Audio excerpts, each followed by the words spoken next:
ఈ దుష్టురాలి పుత్రుడు కావు. రాధమ్మ, ఆత్మ దరిద్రుడివై మరణిస్తావు నీవు.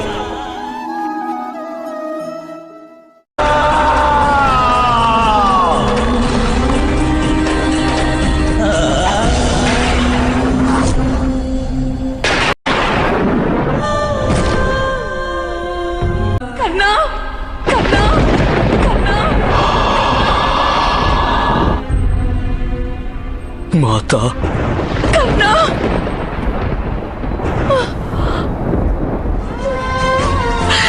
కన్నా, మాత, కన్నా. పుత్ర, కన్నా. మీరు నాకు తిలకం దిద్దారు మాత. నాకు నా పాపాలన్నిటి నుండి విముక్తి లభించింది. ఒక శత్రువు మరణిస్తుంటే మాత ఈ విధంగా ఎందుకు రోధిస్తున్నారు? శత్రుత్వం ముగిసింది పార్థ. సంబంధాలను స్మరించవలసిన సమయం వచ్చింది. అశ్రువులలో జనించిన బంధం అశ్రువులలోనే ముగుస్తుంది. అంటే మాధవా, ఈ ప్రశ్న మీ కుంతీ మాతను అడుగు. పుత్ర, నేను ఎప్పుడూ నీ శిరస్సును ప్రేమగా నా ఒడిలో ఉంచుకోలేదు. జీవన పర్యంతం మాతృ ప్రేమ నన్ను దహిస్తూనే ఉంది. అది నా దౌర్భాగ్యం మాత. మీకు నేను ఎప్పుడు ఏ సుఖాన్ని ఇవ్వలేదు. బాల్యంలో నాకు రాధమ్మ ఒడి లభించింది. కానీ నేను మీకొక పుత్రునిగా ప్రేమను నేను పంచలేకపోయాను మాత. మాత, మీరు నా శిరస్సును మీ ఒడిలోనికి తీసుకోండి మాత. నేను నా సమస్త దుఃఖాలను, మనస్సులోని శత్రుత్వాన్ని మీ ఒడిలో విడిచిపెట్టి వెళ్ళిపోవాలనుకుంటున్నాను మాత. మీరు నా శిరస్సును మీ ఒడిలోనికి తీసుకోండి మాత.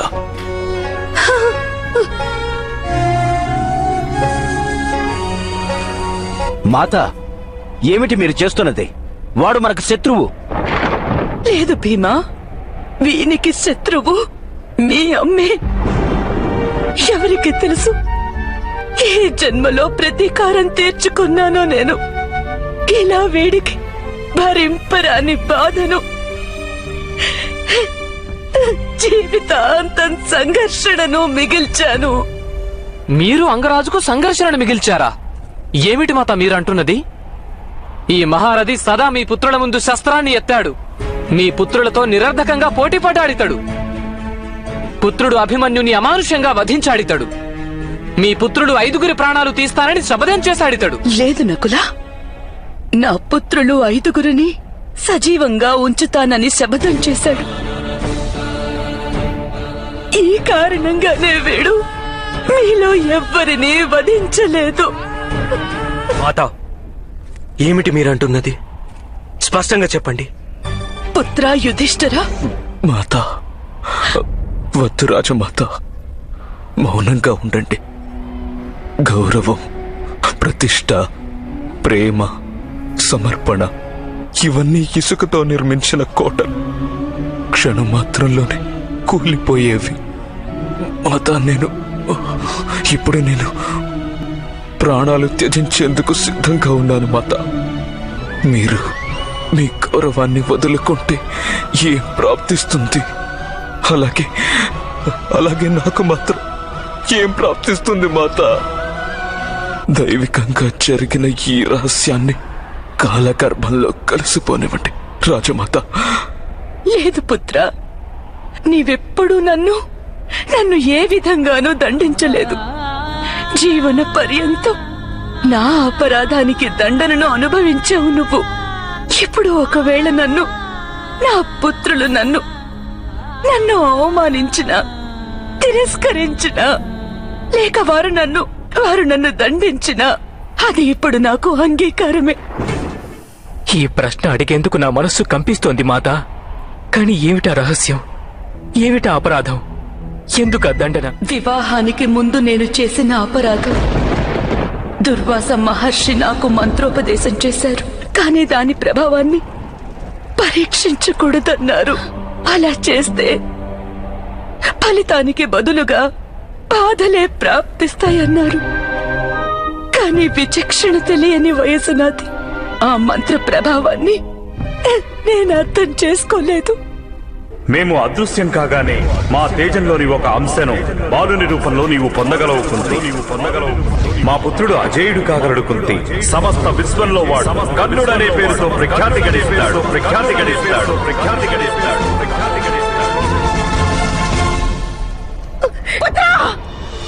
పుత్రా, పుత్రా, రాజమాత, మీరు మా పుత్రుని జీవితమే హరించారు. ఇప్పుడు నన్ను నా పుత్రుని స్మృతులకు కూడా దూరం చేయాలని వ్యూహం పన్నుతున్నారా? కర్ణ, నీవు నా పుత్రుడివి, నా వంశోద్ధారకుడివి. పుత్ర, ఈ దుష్టురాలి పుత్రుడవు కావు. రాధమ్మా, పుత్ర, ఎప్పటికీ నేను నీ పుత్రుడనే రాధమ్మా. కుంతి మాతను అలా దూషించకు. ఎందుకు దూషించకూడదు పుత్ర? హస్తినాపురంలో మీకు స్వాగతం పూల వర్షంతో జరిగింది. మీకది గుర్తుందా రాజమాత? అది నా పుత్రుని ధనుర్విద్యా ప్రదర్శన. అలాంటి నా పుత్రుని మీరు త్యజించారు. కానీ ఈ రోజు నా పుత్రుని మాతనంటూ ఇక్కడ వినిపిస్తున్నారు. రాధమ్మా, నేను ఎప్పటికీ నీ పుత్రుడనే రాధమ్మా. ఆనాడు కుంతి మాత నన్ను త్యజించి ఉండకుంటే మరి ఈ రాధమ్మ నాకెలా లభించి ఉండేది? రాధమ్మా, వాసుదేవుడు కూడా, వారు కూడా ఇద్దరు మాతలకు పుత్రుడే. మరి నేనెందుకు కాకూడదు రాధమ్మా? ఎందుకు కాకూడదు రాధమ్మా? చెప్పు రాధమ్మా. అంగరాజు కర్ణుడు మీకు పుత్రుడా మాత? అవును పుత్ర, అంగరాజు కర్ణుడు నాకు జన్మించిన జ్యేష్ఠ పుత్రుడు. వీడు నా పుత్రుడే, నా పుత్రుడే. రక్తం ప్రవహించినా ప్రవహించకున్నా భేదమేముంది అంగరాజా? ఇది మీకు మృత్యుదండనగానే భావించండి. గుర్తుంచుకో, నీవు నీ సామర్థ్యాన్ని, సమస్త జ్ఞానాన్ని కోల్పోయి మరణిస్తావు. ఆత్మ దరిద్రుడివై మరణిస్తావు నీవు.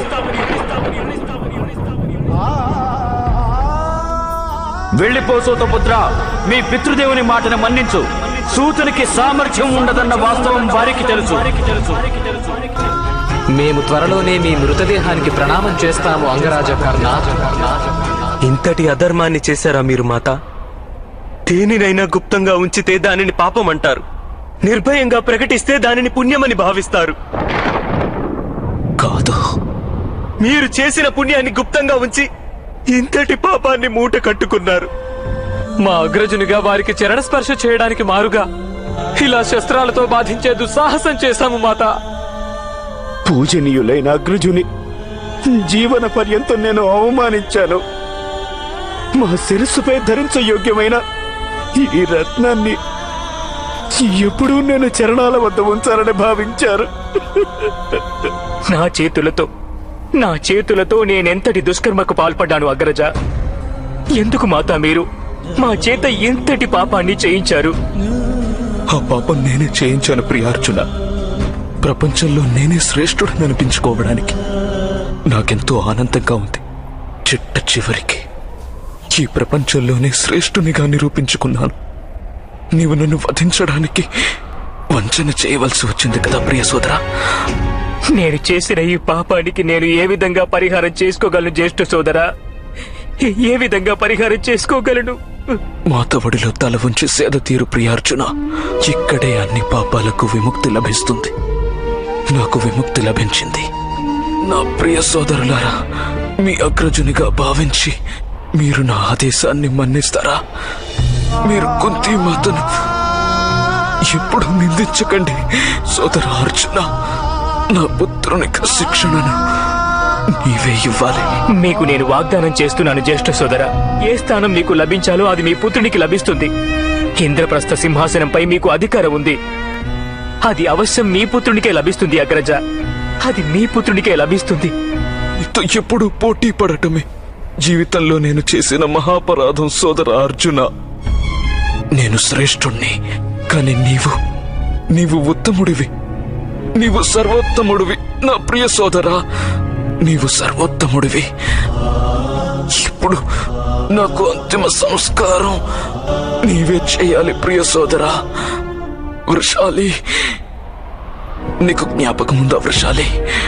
నేను నీకొకసారి చెప్పాను, సముద్రంపై ప్రయాణం చేసేవారికి ధృవతార దూరంగా ఉన్నప్పటికీ దిశానిర్దేశం చేస్తూనే ఉంటుందని. నీవు కూడా నాకు దిశను చూపుతూ వచ్చావు వృషాలి. నాకు రాసి ఉంటే నేను ఏదో ఒకనాటికి ఆ గమ్యాన్ని చేరుకునేవాణ్ణి. ఏమో, బహుశా ఆ అదృష్టం నాకు రాసి పెట్టి లేదేమో వృషాలి. జీవన సాగరంలో ప్రయాణం చేసి చేసి ఆ ధృవతార నాకు దూరమైంది. నేను ఆ ధృవతారను ఎక్కడో పోగొట్టుకున్నానేమో వృషాలి. నన్ను క్షమించు వృషాలి, అనుజ్ఞనివ్వండి.